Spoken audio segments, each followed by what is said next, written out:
மீஞ்சூர் வெளிவட்ட சாலையில் பைக் சாகசத்தில் ஈடுபட்ட 3 இளைஞர்கள் கைது செய்யப்பட்டுள்ளனர். விவரங்களோடு இணைகிறார் செய்தியாளர் கார்த்திக். வணக்கம் கார்த்திக். தொடர்ந்து இந்த மாதிரியான புகார்கள் இந்த மீஞ்சூர் சாலை பக்கம் வந்து கொண்டிருக்கிறது. இதற்காக போலீசார் எடுத்திருக்கக்கூடிய நடவடிக்கை என்னவாக உள்ளது? மேலும் கைதான இளைஞர்கள் குறித்தான முழு விவரங்கள் என்ன? வணக்கம். மீஞ்சூர் வெளிவட்ட சாலையில் சோழவரம் அருகே பைக் சாகசத்தில் ஈடுபட்டதாக இளைஞர்கள் 3 பேர் கைது செய்யப்பட்டிருக்கிறார்கள்.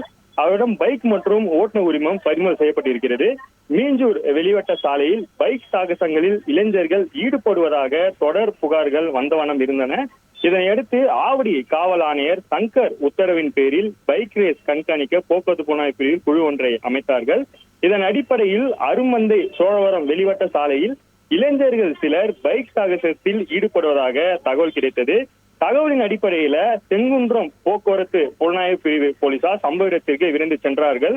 அப்போது அதிரடியாக பைக் சாகசத்தில் ஈடுபட்டதாக ரமேஷ் பாபு, லெனின், ஜான்சன் என்கின்ற பில்லர், தினேஷ் ஆகியோரை போலீசார் மடக்கி பிடித்து கைது செய்திருக்கிறார்கள்.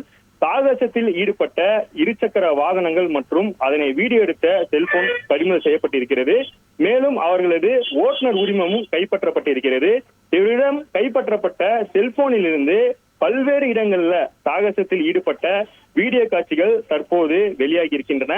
இது தொடர்பாக செங்குன்றம் போக்குவரத்து புலனாய்வு போலீசார் வழக்கு பதிவு செய்து 3 பேரிடம் தொடர்ந்து விசாரணை மேற்கொண்டு வருகிறார்கள். தொடர்ந்து இது போன்று சாலையில பொதுமக்களுக்கு ஆபத்தை ஏற்படுத்தும் வகையில பைக் சாகசங்கள்ல யாரும் ஈடுபட்டால் கடுமையான நடவடிக்கை எடுக்கப்படும் என ஆவடி காவல் ஆணையர் சங்கர் எச்சரிக்கை விடுத்திருக்காரு. உங்கள் விவரங்களுக்கு நன்றி கார்த்திக். செய்திகளை உடனுக்குடன் தெரிந்து கொள்ள உடனே சப்ஸ்கிரைப் பண்ணுங்க.